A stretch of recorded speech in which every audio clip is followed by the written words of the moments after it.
Cleopatra loved them. Casanova lived for them. The quest for the ultimate aphrodisiac is as old as the human race itself. Some search for nature's answer. Others concoct the perfect pill. Love aids.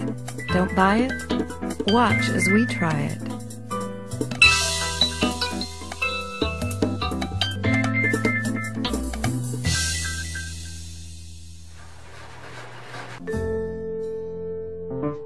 Some of the body's most potent aphrodisiacs are our aromas.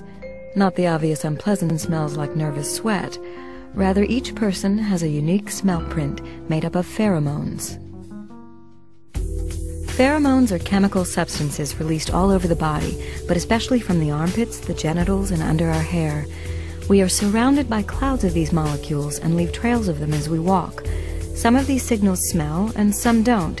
It is believed that they are picked up by the noses of other people who are either consciously or unconsciously attracted to our smell.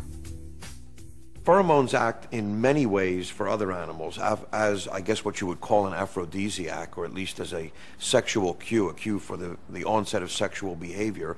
They also do other things. There are alarm pheromones, there are mating pheromones, of course, there are courtship-type pheromones, there are weaning or suckling pheromones. So they act in many sorts of ways. Whether or not a pheromone could act as an aphrodisiac in humans, I think, is still a little bit of an open question. Some studies show that there may be a link between pheromones and our sex drives. In one double-blind experiment, young women were exposed to either pheromones or a placebo.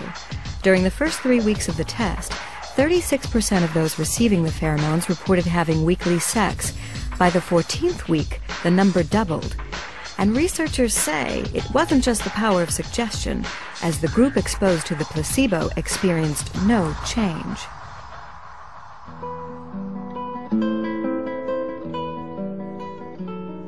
But if pheromones are the source of chemistry between two people who are instantly attracted to each other without knowing why, the perfumes and scents humans can detect could also be considered powerful aphrodisiacs.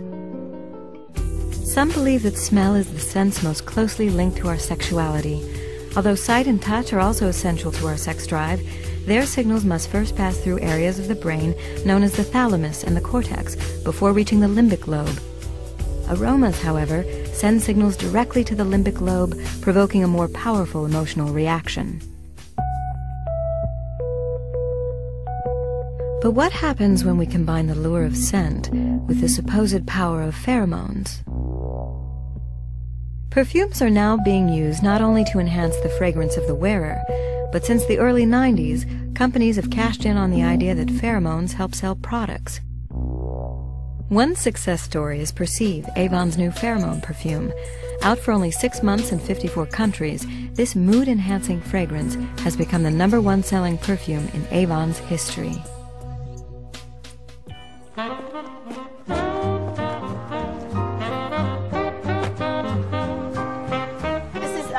One of my customer Victoria's neighborhoods. I typically come out here to deliver to her, and then I might come through the neighborhood and see if I can't develop some more customers.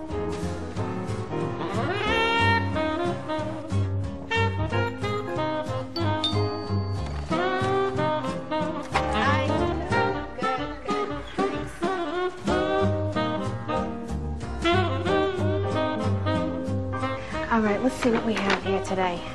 I brought you that Perceive purse spray that you had ordered. Yes, I need to freshen this up, get my mood going in the middle of the... Perceive's effect comes from synthetic pheromones said to be mood-enhancing. These synthetic pheromones are meant to help relaxation, reduce inhibitions, and may enhance relationships with friends and lovers. My relationship with my husband has even changed because I'm happier, I'm more self-confident, I feel sexier, and he's liking that, you know? Wait till you see what else I brought. Perceive for men. You've got to be thinking. No, does it have that same... It has that pheromone thing happening, yep. Wow. But some are skeptical about the effectiveness of pheromone perfumes. This is latched nice. into it. It's nice. The pheromone molecule that they contain, or the supposed pheromone molecule they contain, really has, I think, not been tested rigorously or rigorously enough to know whether it has any activity. And then, of course, there's the issue as to whether it'll really do what you want it to do. After all, if you splash a pheromone on, and it truly is a pheromone, then your expectation is, of course, it will attract all the beautiful people in the world who will desire you and want you. But in fact, it'll attract anybody with a nose. While research into the effectiveness of pheromones continues, there is one part of the body believed to be the center of it all. I think our brain is definitely an aphrodisiac. So many things go into our sexual response: what we smell, what we see, what we hear. Our brain is the main computer that will integrate and tell us what we're all feeling, and these things will stimulate us sexually. If our bodies themselves offer us the most powerful aphrodisiacs, from brain chemicals to natural scents, perhaps good overall health and fitness can help ensure sexual success.